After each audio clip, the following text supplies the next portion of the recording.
AP and Punjab's election was prior to our coming. And I can only refer to that there is an article which is 254 in Constitution also. And that says that if something is late, does not make it unconstitutional. So whenever you go and find out it in the Constitution, there is an article 254. Election की तारीख देना निगरान हुकूमत का काम नहीं, इंतखाबात की तारीख का ऐलान इलेक्शन कमीशन का मैंडेट है। निगरान हुकूमत का काम इलेक्शन कमीशन की मुआवनत है। निगरान वज़ीर आज़म अनवारुल हक काकड़ का लाहौर की यूनिवर्सिटी में तुलबा से खिताब, आर्टिकल 254 के मुताबिक कोई काम ताखीर से होने से गैर आईनी नहीं हो जाता। खैबर पख्तूनख्वा और पंजाब के इलेक्शन हमारे आने से पहले ताखीर का शिकार हो चुके थे। हमें एक दूसरे के सियासी नजरियात का एहतराम करना चाहिए। तासुबात से बालातर होकर मुल्क की तरक्की में हिस्सा डालना होगा। अफगान मुहाजिरीन को बेदखल नहीं किया जा रहा। गैर कानूनी मुकीम लोगों को पाकिस्तान छोड़ने का कहा गया।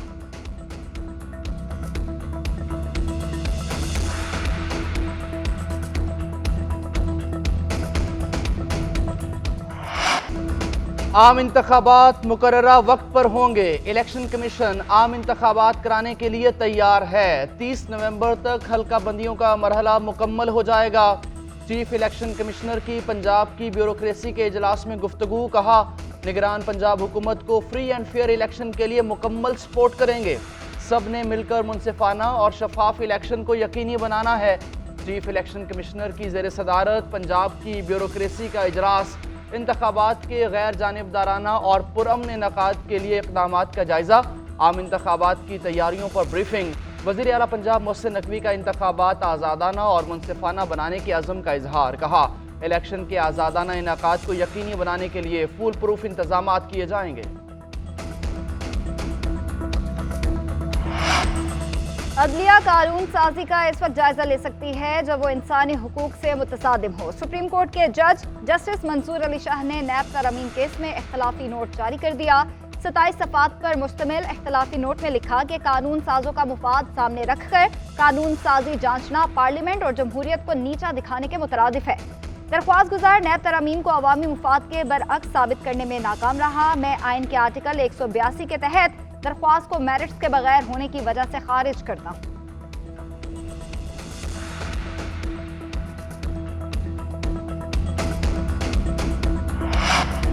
स्टेट बैंक ने अगले 2 माह के लिए मॉनेटरी पॉलिसी का ऐलान कर दिया। शरह सूद 22% पर बरकरार रखने का फैसला महंगाई और करंट अकाउंट खसारे में कमी की वजह से किया गया। सितंबर 2023 में महंगाई की शरह 33.44% रही। शरह सूद दूसरी बार बरकरार रखी गई। स्टेट बैंक के मुताबिक महंगाई कम हुई मगर मुआशी चैलेंज बरकरार हैं। दूसरी शशमाही में महंगाई में कमी का सिलसिला बरकरार रहेगा। खरीफ की फसल के इब्तदाई तखमीने हौसला अफजा हैं।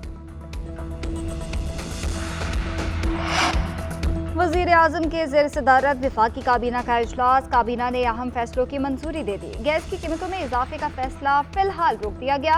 काबीना ने गैस की कीमतों में इजाफे पर मजीद गौर करने की हिदायत कर दी। काबीना ने हज पॉलिसी 2024 की मंजूरी दे दी। काबीना ने एंटी ह्यूमन स्मगलिंग एक्सटेंशन कायम करने की मंजूरी दी। संगीन जराइम में मुलव्विस गैर मुल्कियों को बेदखल नहीं किया जाएगा। मामूली जराइम में अंडर ट्रायल और सजा याफ्ता गैर मुल्कियों को बेदखल किया जाएगा।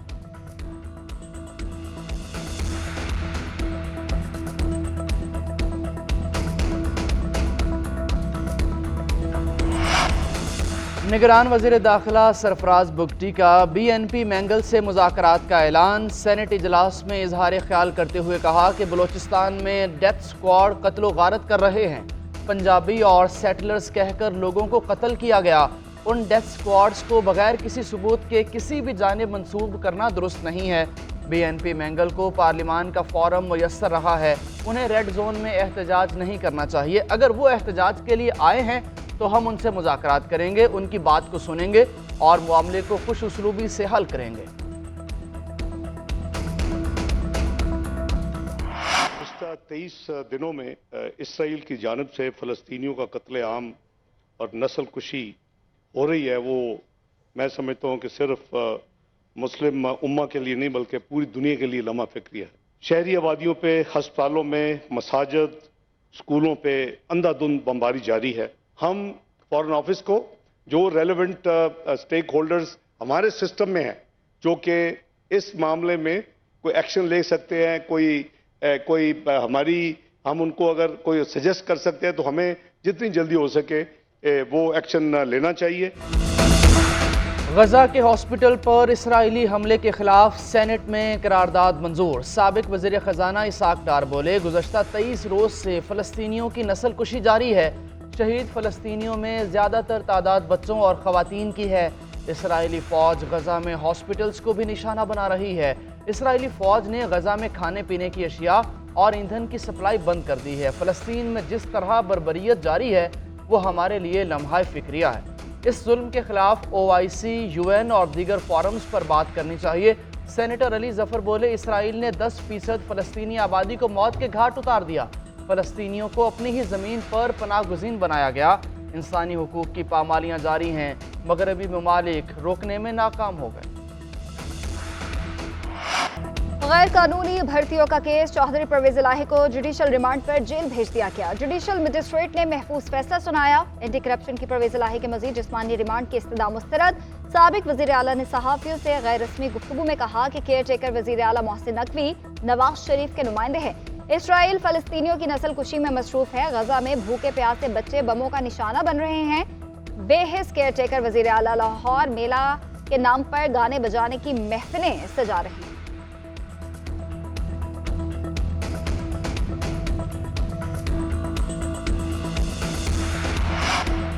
9 मई के तमाम मुकदमात के चालान इस्तदादे दहशतगर्दी अदालत में जमा। तमाम शवाहिद चालान के साथ लगा दिए गए। पुलिस हुकाम के मुताबिक 9 मई के मुकदमात में चेयरमैन PTI का जेल ट्रायल होगा। PTI क़यादत ने ताउन करने से इनकार किया। चेयरमैन PTI से तफ्तीश अभी भी जारी है। पहले भी राब्ता किया गया लेकिन उन्होंने ताउन नहीं किया।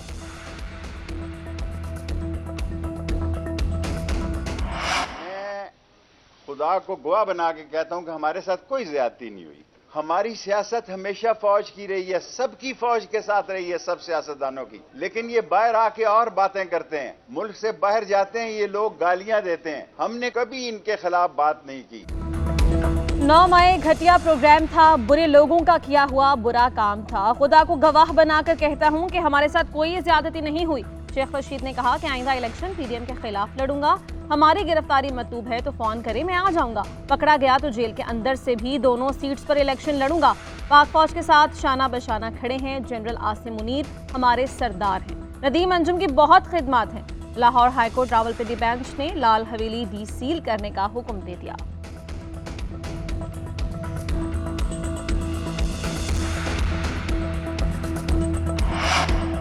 वज़ीर आज़म हाउस, वज़ीर आज़म, उनके ख़ानदान, चीफ जस्टिस की फैमिली की ऑडियोज़ लीक हुई। क्या दफातर में ये डाटा इकट्ठा किया जाता है और फिर इससे ब्लैकमेल किया जाता है? जस्टिस बाबर सितार के ऑडियो लीक से मुतालिक केस के दौरान रिमार्क्स कहा, हमारे फ़ोन की निगरानी हो रही है तो हमें पता होना चाहिए कि ऐसा कौन कर रहा है। अटॉर्नी जनरल ने मौक़िफ़ इख्तियार किया कि किसी इनफरादी शख्स की ऑडियो टैप का कौमी असम्बली से ताल्लुक़ नहीं है। दरख्वास्तें गैर मौसर हो चुकी, अदालत निपटा दे। अदालत ने अटॉर्नी जनरल को वज़ीर आज़म और काबीना से मुशावरत के लिए 4 हफ्ते का वक्त दे दिया। रज़ा रबानी का कहना है कि एक फैक्ट था कि असम्बली तहरील हो गई है, वो अदालत के सामने रख दिया है। अदालत इस मामले को आगे लेकर चलना चाहती है, वो अदालत की सवाबदीद है। मेरी राय के मुताबिक ये दरख्वास्त गैर मौसर हो चुकी है।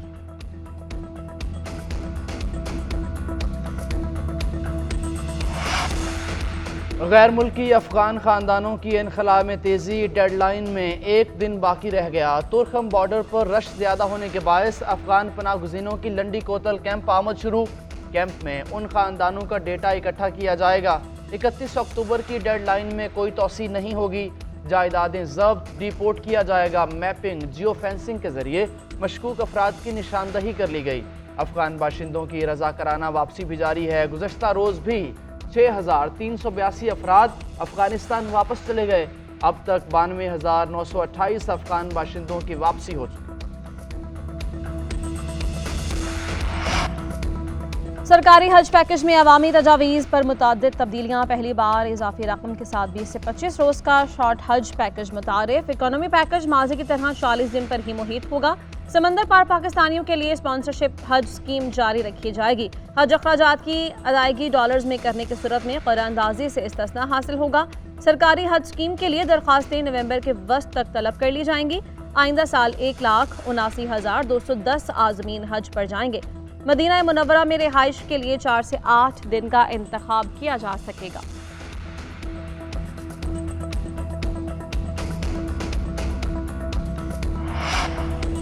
पंजाब के लिए 4 महीने के बजट की मंजूरी। वज़ीर आला मोहसिन नकवी की ज़ेर सदारत निगरान सूबाई काबीना का इजलास। 4 महीने के लिए 2072 अरब रुपए का अबूरी बजट मंजूर कर लिया गया। 4 महीने के लिए तरक्याती बजट 350 अरब रुपए होगा। ज्यादातर हिस्सा जारी तरक्याती मंसूबों पर खर्च किया जाएगा। तरक्याती बजट का फोकस इंफ्रास्ट्रक्चर की तामीर मुकम्मल करने पर रखा जाएगा। वज़ीर इत्तलात आमिर मीर का कहना है कि कम अज कम उजरत 32,000 रुपए का इतलाक 1 जुलाई से करने का फैसला कर लिया। इंतखाबात में सबको लेवल प्लेइंग फील्ड मिलेगी। वोटिंग मशीन इस इलेक्शन में इस्तेमाल नहीं होगी।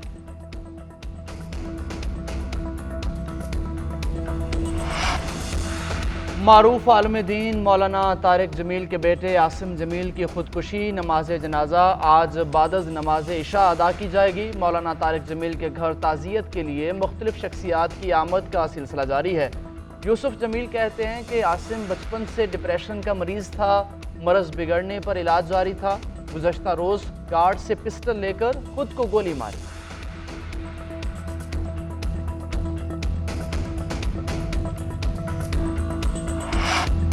वर्ल्ड कप क्रिकेट के मुकाबले श्रीलंका का अफगानिस्तान को जीत के लिए 242 रन का हदफ। करुणा रत्ने 15, बेथम निसान का 46, कप्तान कौशल मेंडिस 39 रन पर आउट हुए। सुदेरा समारा 36, हिनेजा डी सिल्वा 14 रन बनाए। अफगान बॉलर फजल हक फारूकी के 4 शिकार। हदफ के ताकुब में अफगानिस्तान की बैटिंग जारी। सेमीफाइनल तक रसाई के लिए दोनों टीम्स के लिए मैच जीतना जरूरी।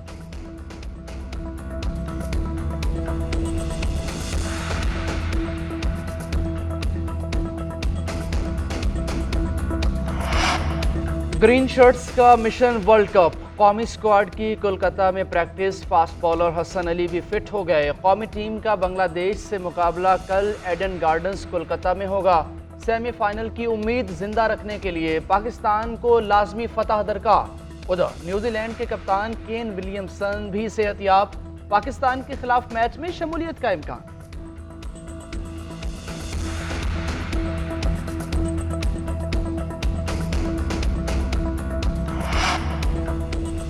कौमी क्रिकेट टीम के चीफ सेलेक्टर इंजमामुल हक मुस्ताफी इस्तीफा चेयरमैन पीसीबी मैनेजमेंट कमेटी को भिजवा दिया। इंजमामुल हक कहते हैं कि इल्जामात से दिल आज़ारी हुई है। टीम की सिलेक्शन पर सवाल उठेगा तो बेहतर है कि अलहदा हो जाऊं। इंजमामुल हक को ज़का अशरफ ने पूछगछ के लिए तलब किया था। इंजमामुल हक पर बरतानिया में प्लेयर्स एजेंट तलहा रहमानी के साथ पार्टनरशिप और बरतानिया की कंपनी याजू में शेयर होल्डिंग और प्रॉफिट शेयरिंग का इल्ज़ाम है।